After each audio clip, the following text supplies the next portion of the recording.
E o Pode Ser de hoje traz o doutor Mauro Leffer conosco aqui, num oferecimento de Insensato, uma loja que é online, 100% brasileira, que prioriza a nossa cultura para desenvolver estampas que também são inspiradas na natureza, nas formas geométricas e nos objetos do cotidiano. Os produtos da Insensato são exclusivos e a Insensato também desenvolve estampas para quem trabalha com confecção. Quer conhecer mais sobre a Insensato? Acesse o site insensato.com.br. Conosco também, cuidando da saúde mental, emocional, o psicoterapeuta holístico Fabrício Moreira.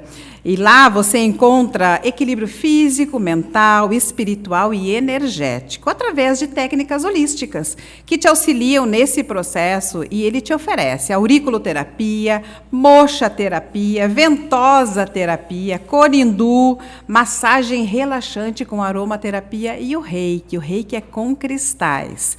As sessões são humanizadas e muito acolhedoras. O WhatsApp do, então, Dr. Fabrício é 519-8953-8953. Siga nas redes sociais, é @fabrício.terapeuta holístico. E o Pode Ser de hoje, aqui no estúdio H da Horizonte, traz, então, um tema sobre energias renováveis. Vamos falar sobre os pilares da energia, literalmente. Geralmente eu trago esse tema energético mais holístico. E hoje nós vamos falar também sobre pobreza energética, literalmente, sobre energia mesmo.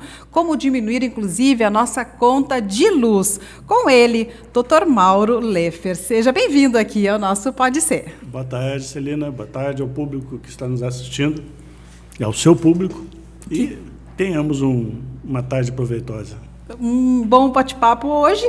O Dr. Mauro, então, ele é doutor, né, em Ciências Jurídicas, mestre em Direito, Ciências Jurídicas Políticas, ambos na Universidade Autônoma de Lisboa. Também é pós-graduado em Direito Processual Civil em Santa Catarina, na Unisul, e bacharel em Direito pela Universidade da região de Joinville, a Univille, advogado e sócio também da Leffer, onde se dedica o direito à energia. E tivesse, então, em Portugal e agora em Capão da Canoa. Vamos começar por Capão da Canoa? Pode ser? Pode ser. Pode ser. Como é que vieram, então, parar aqui em Capão da Canoa? É uma escolha ou era uma praia de veraneio? Conta para nós. Olha, fazia mais de 30 anos que eu não visitava Capão.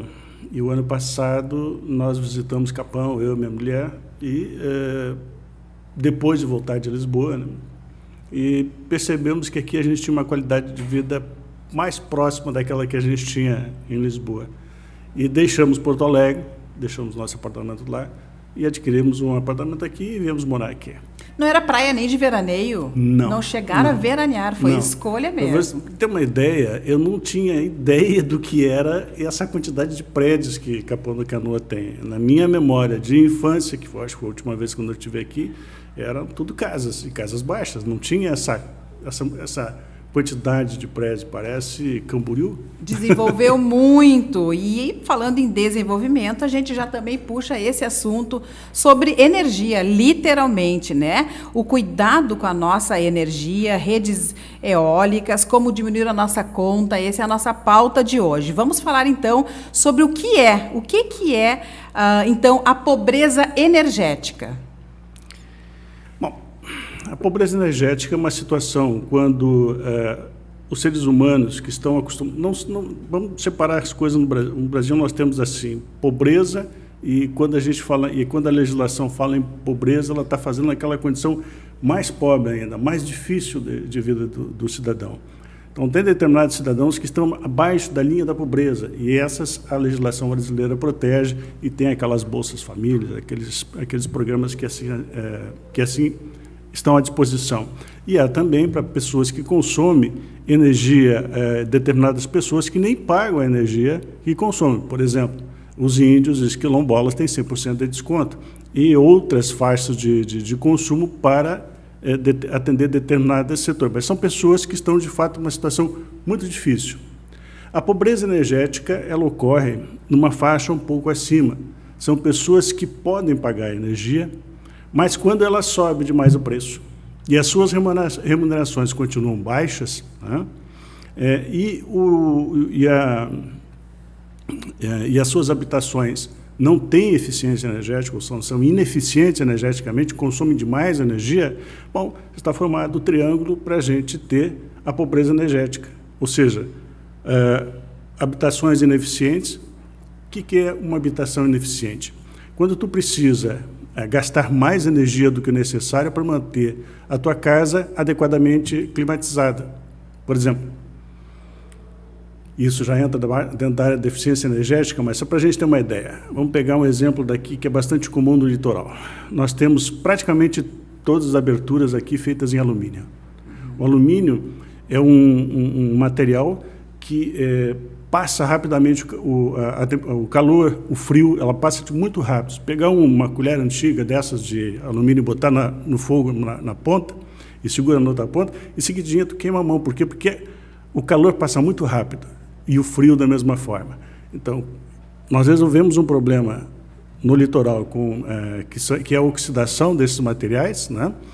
Por outro lado, nós criamos um problema. A sociedade, alguns anos atrás, não precisava se preocupar com determinadas situações como essa, de economizar energia. Hoje, em razão de uma peculiaridade do litoral do nosso país, de qualquer lugar do mundo, o alumínio ele vai oxidando, ele, além de oxidar, a pintura dele oxida, mas ele permite que se transpasse a energia, o calor passe com muita facilidade. Então, se tivesse, por exemplo, um material como PVC e vidro duplo no lugar, não haveria essa troca de temperatura com o exterior e tu usaria menos energia. Né? Porque hoje a energia, tu pode deixar um ar-condicionado ligado o dia inteiro e ele vai se manter sempre na mesma temperatura, sem a necessidade de produzir mais, gastar mais energia para que a temperatura dentro de casa fique de uma maneira agradável. Existem telhados também, né? Inclusive telhados verdes também, para trazer essa harmonia, para não esquentar tanto dentro de casa, para não precisar usar também tanto ar-condicionado. Na parte de toda a arquitetura, na verdade, da construção civil, deveria ter um olhar para isso. A nossa região é muito forte, a construção civil. Deveria ter um olhar justamente, a gente fala tanto em economia, né, em energia, economizar a energia, e isso seria, dentro da construção civil, prioridade. Esse cuidado com o material, já pensando nessa economia energética.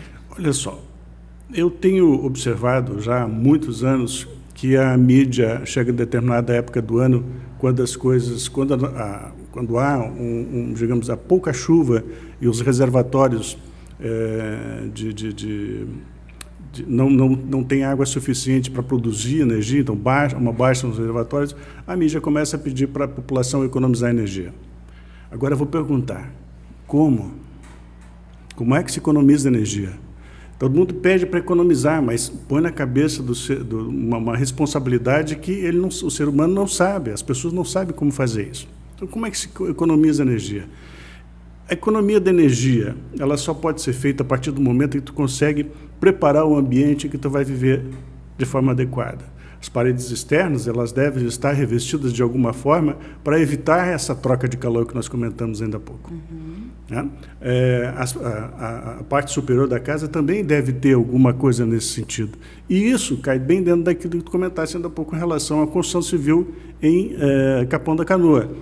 Já existe uma NBR que fala, eu li numa revista, inclusive daqui de Capão, falando sobre a questão acústica, né, que os prédios, a partir de agora, novos prédios a serem construídos, devem se preocupar com a questão acústica dos apartamentos de cima, que não pode interferir nos de baixo, e dos lados também é a mesma coisa. Esse material que vai ser usado para fins acústicos também pode ser usado para fins de eficiência energética, ou seja, as paredes externas estando bem isoladas, o consumo de energia é praticamente nulo. Se tiver que deixar em dias extremamente quentes, retomando aquela questão da economia que pedem para a gente economizar, como é que nós vamos fazer essa redução? Não nos falam, então nós temos que preparar toda uma preparação antes, um estudo prévio e começar a trabalhar. Todas aquelas empresas que se atentarem para isso daqui para frente vão ter um salto de qualidade, vão atender as necessidades dos seus clientes e as necessidades que nós temos de preservação da energia, de preservação da natureza, do nosso ecossistema, reduzindo o consumo de energia. Fazer uma casa ou um imóvel ecologicamente adequado não significa botar plantas na parte de cima dele. Significa, na verdade, tu evitar que haja um consumo excessivo de energia, né? Para isso tu precisa de outros materiais, reduzindo o consumo de energia e reduzindo o consumo de água. Né? Então, se nós conseguimos fazer alguma coisa onde nós usamos menos energia, então que situação nós temos para resolver? A energia eólica, a energia solar, a eficiência energética nas habitações. Qual é o consumo que nós vamos ter em relação àquele que a gente é obrigado a estar ligado à rede de consumo, por exemplo, da Equatorial? Quase nulo, quase nada. Se nós aproveitando os recursos naturais, no caso. Isso. E então, falando em ligado na rede, é importante assim, as pessoas que estão acompanhando, né, o nosso Pode Ser, também cuidar os seus eletrodomésticos. Eu vou falar da sua experiência também na Alemanha, Portugal, já tem aí experiência, deve ter algum país de referência em termos dessas economias energéticas. Mas antes disso eu quero falar sobre a geladeira, por exemplo. A gente passa em Portugal, tu vê eletrodoméstico jogado assim para as pessoas pegarem. Muitas vezes é por desgaste já, por uso excessivo e também o desequilíbrio dentro da própria casa. Então, os eletrodomésticos também têm um prazo, né, determinado e também consomem essa energia quando mal utilizados, com certeza. Então, esse cuidado dentro da sua própria casa, dentro do seu dia a dia, como é que ele está sendo? Isso é importante também trazerem para o cuidado dessa energia, para esses excessos, prestar atenção em tudo isso. No Brasil, nós temos uma legislação que fala sobre a eficiência energética de motores. Okay? Então, todos os motores hoje que são produzidos no Brasil, principalmente os motores elétricos, eles são obrigados a ter uma classificação de consumo, A, B, C. Né? Já deve ter visto que os aparelhos hoje, todos eles aparecem lá uma classificação de consumo. Geralmente vem na etiqueta. Exatamente. E é bom prestar atenção, eu nunca percebi isso. Daí vem colorido ali, né? O consumo energético. O secador de cabelos que é horrível, gasta muito. O chuveiro é recorde, né, de gasto energético. Olha, o que acontece com os aparelhos mais antigos? Os aparelhos mais antigos, eles não têm essa preocupação na redução do...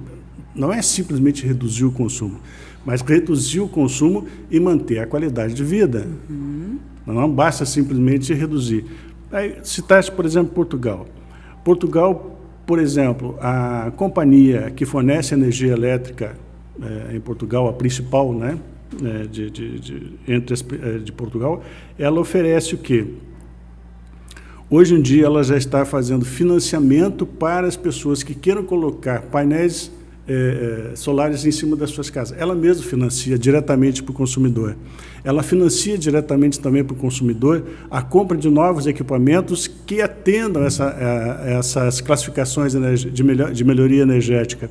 Então, a própria companhia tem feito esse tipo de financiamento. Nós não temos ainda preocupação com essa, até porque nós não temos uma legislação destinada a eficiência energética de habitações. Nós já temos uma ANBR falando sobre isso, mas nós não temos nenhuma regulamentação, não temos lei, não temos nada. Mas como o Brasil pretende entrar para a OCDE, isso logo, logo estará vindo para o Brasil também. Ou seja, nós vamos ter que nos adequar rapidamente. Quanto mais cedo nós nos atentarmos para isso, quanto mais cedo nós começarmos a entrar nessa nova, digamos, onda mundial, logo mais rápido nós vamos ter um conforto melhor e gastar menos. Porque o custo da energia fica cada vez mais alto e vai ficar cada vez mais alto. Muito bom. Além de Portugal, que citastes, alguma outra experiência vivenciada em um outro país que serviria de referência para nós criarmos também alguma lei de incentivo também a essa economia energética? Antes de falar nisso, eu queria falar sobre perda de energia. Vamos falar. É importante para os nossos ouvintes saber, por exemplo, o Brasil informou para a Agência Internacional de Energia, e isso são dados oficiais que estão lá, né, que as nossas perdas de energia giram em torno de 16% daquilo que é produzido. Então, vamos lá. A produção, transporte, distribuição e até chegar na nossa casa. Até chegar na nossa casa, da produção até o faturamento, tem uma perda de 16%. Conversando com engenheiros elétricos da área, eles me disseram que isso passa dos 30%. Isso é um absurdo. Isso é um absurdo. 30% de perda de energia é um absurdo. Então, aí vamos, com esses números na mão, agora vamos falar da experiência de outros países. O Brasil diz que tem uma perda de energia de 16%, oficialmente. Portugal tem uma perda de energia oficial de 10%. E essa perda de energia é devido a ligações, devido ao quê? No Brasil, alegam-se duas coisas. A primeira é a perda de energia relacionada a questões técnicas mesmo, né? Ou seja, é uma perda de energia que ocorre pelo aumento de temperatura da fiação, etc. E sempre que há um aumento de temperatura, há uma perda de energia. Tá. Né? E a outra refere-se a furtos de energia. Né? Então, eu não acredito, mas dizem, até tem um artigo escrito sobre pobreza energética e os gatos de luz. Quem quiser e tiver interesse de dar uma olhada no artigo, é bem interessante. A maioria dos países, digamos assim, que tem um consumo, uma perda de energia que seria considerado aceitável, seria 6%. Que seria é? Ideal.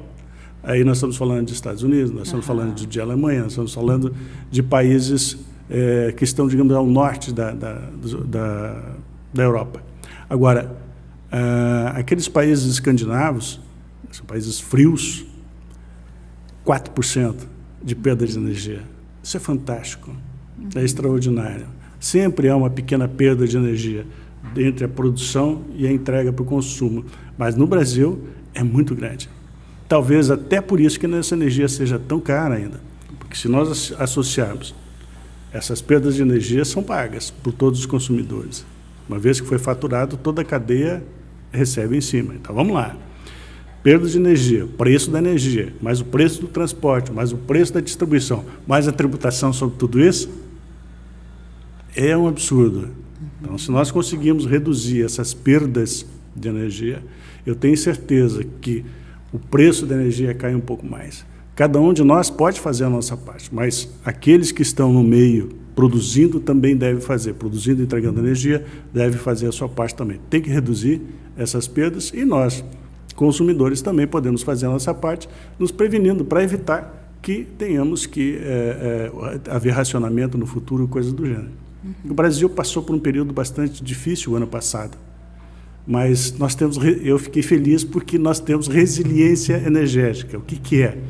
Apesar de nós não termos os reservatórios estarem extremamente baixos, sem poder produzir energia, nós ligamos as térmicas no Brasil, as usinas térmicas, e ela supriu toda a necessidade. Nós não ficamos sem energia.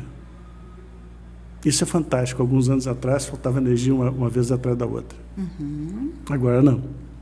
E isso é país de primeiro mundo, é não deixar faltar energia. Não pode haver parada no fornecimento de energia. No litoral norte, aqui do Rio Grande do Sul, nós temos digamos assim, uma corrente de vento que favorece muito isso. E há pouco tempo as torres eólicas vieram para cá. Né? Não tem década ainda. Mas isso ajudou muito também nessa energia e aos pouquinhos também isso vai chegando lá no finalzinho do consumidor?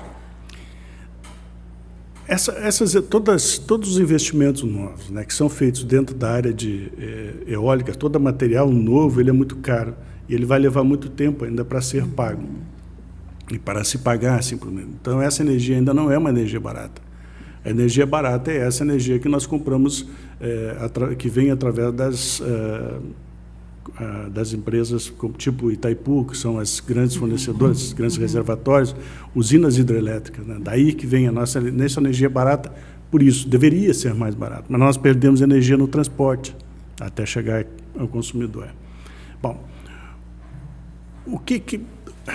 a pergunta final ali, que me perdi na parte da pergunta final. Da parte eólica. Da parte eólica. Então, a nossa energia maior vem da água, não vem do vento? Vem do peso da água. Vem do peso da água. Como a força do vento para produzir isso que é energia. E agora me remete uma história assim de muito antigamente, desculpe lhe cortar, mas muito antigamente, isso tudo, né, essas energias renováveis, era muito comum nas casas, né? Tu via aqueles moinhos, né, através da água também gerando, né, o próprio catavento, e agora parece que isso retorna isso à nossa realidade, nos ajudando na própria economia. Olha só, nós temos o hábito de falar que a energia elétrica é uma energia, a eletricidade é uma energia.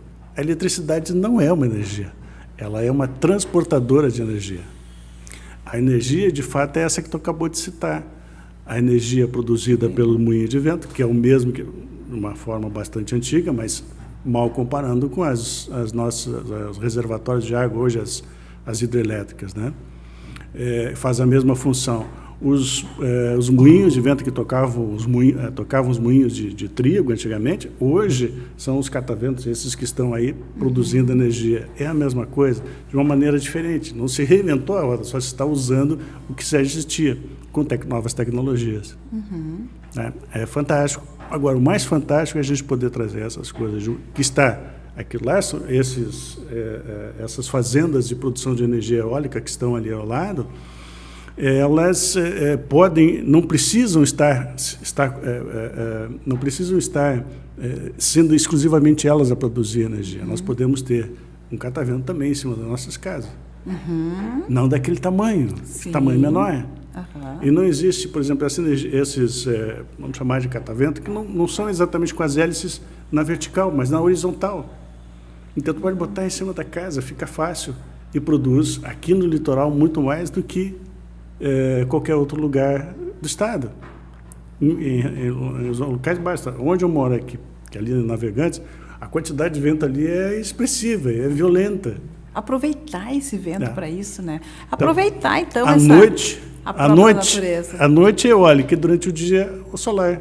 Que coisa melhor. E nós temos tudo isso na nossa natureza. Eu me emociono falar muito disso, porque a gente contempla essa natureza dioturnamente, né? Contempla o vento, contempla essas forças todas, a água, né? Nós moramos entre águas, né? Temos o mar, a lagoa, lugar muito propício ao vento. Utilizar esses recursos naturais deveria ser naturalmente, né? Uma obrigação para todos nós. E todo esse conhecimento, então, o Dr. Mauro traz e compartilha também em artigos, em publicações, e dentro do direito, a escolha dessas forças da natureza, sobre a energia, a economia da energia. De onde vem essa escolha por esse tema específico, né? Lançasses há pouco, ou faz tempo também, um livro falando sobre isso. Da onde essa escolha por esse cuidado, digamos assim, com a natureza, por essa escolha da energia? Como todo advogado, a gente às vezes cai de paraquedas dentro das áreas, né? A gente nem sabe, mas as coisas começam a chegar, os trabalhos começam a chegar para a gente tem que começar a estudar em cima dele.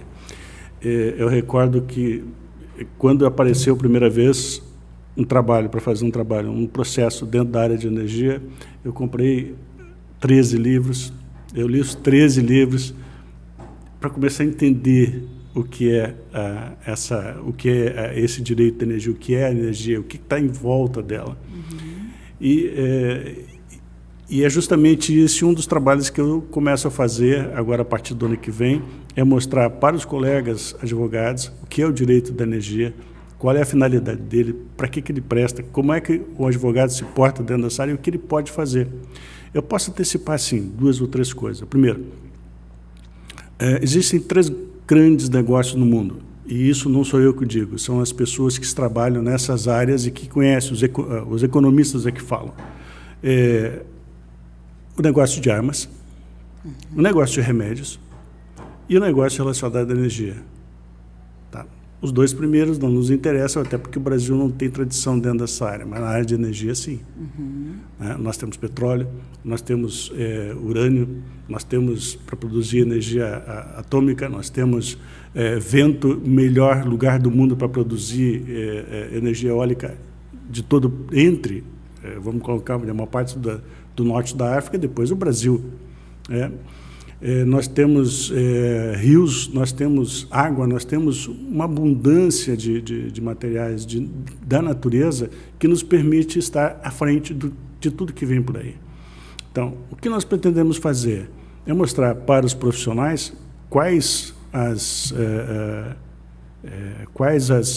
como se trabalha dentro do direito da energia, o que é o direito da energia e qual é o potencial. Posso dizer que ele hoje movimenta muito mais recurso do que o direito tributário. Eu sou oriundo do direito tributário, mas ele movimenta muito mais recursos financeiros do que o direito tributário. Então, só para que um profissional possa entender aonde o que é o direito da energia e aonde ele pode trabalhar e se desenvolver.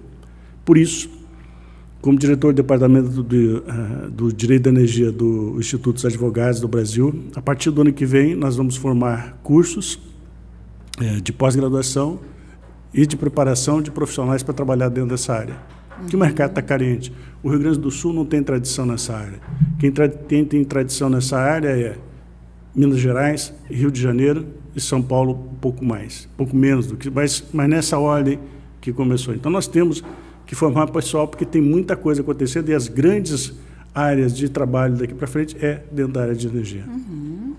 E nós estaremos à disposição, então, para divulgar, né, esses benefícios. Com certeza irá beneficiar a todos nós e principalmente a natureza, que nós dependemos tanto dela.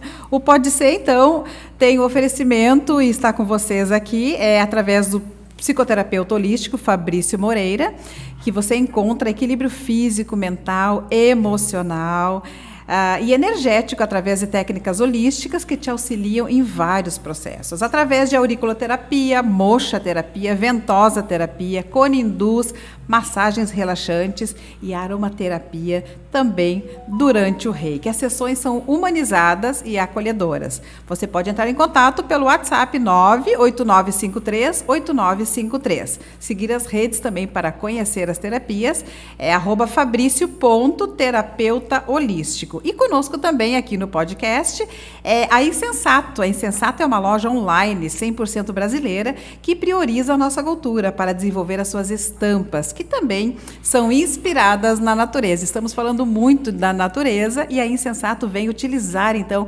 a natureza como inspiração. Nas suas formas geométricas, nos objetos do cotidiano, pássaros, água, tudo isso estampado nas peças lindas da Insensato. E os produtos da Insensato são exclusivos.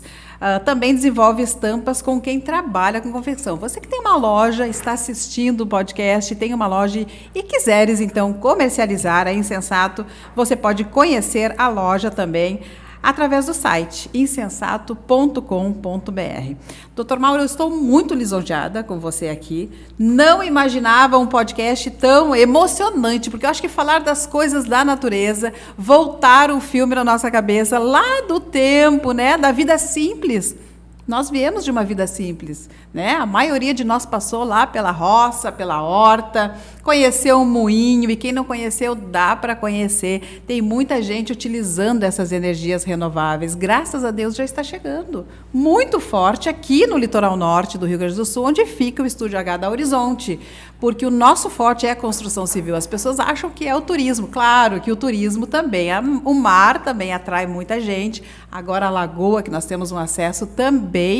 E todas essas energias trazem muito turista e traz a construção civil. Então, esse cuidado na hora da construção do básico, de que material eu vou utilizar para economizar energia. Então, esse podcast, com certeza, vai chegar, tomara que chegue, a arquitetos, engenheiros, além da comunidade em geral, para termos toda essa economia. Quero agradecer, quero que o senhor diga também as redes, algum artigo que as pessoas possam também chegar, né, a esse acesso, não somente ao livro, mas também ao blog, às redes, aos artigos, porque isso é de suma importância. Os cuidados energéticos, os cuidados da nossa energia, literalmente. Então, deixa aí as redes, o contato através do blog e também o acesso. Já está nas livrarias, aqui no litoral, aqui pela região. Tem esse acesso ao livro?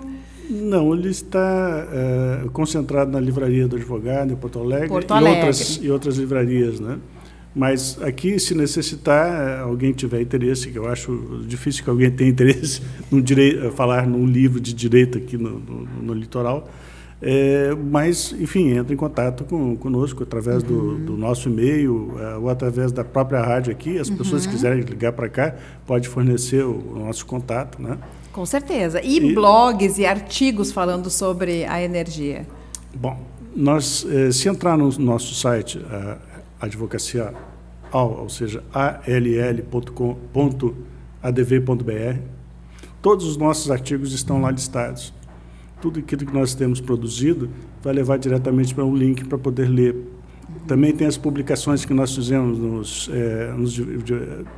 pequenos artigos. Tem artigo científico, tem artigos pequenos que desenvolvem crise energética. Por exemplo, escrevi duas ou três pequenos artigos falando sobre crise energética, que inclusive foi parar em jornais americanos, com interesse de, claro que jornais americanos para brasileiros, né? Mas destinado a saber o que está acontecendo no mundo em termos de energia. Respondendo àquela pergunta inicial, por que Capão? Bom, Capão tem um potencial extraordinário. E eu quero, a minha vontade daqui para frente, já estou praticamente com a vida tranquila, mas o que eu pretendo mesmo é passar conhecimento.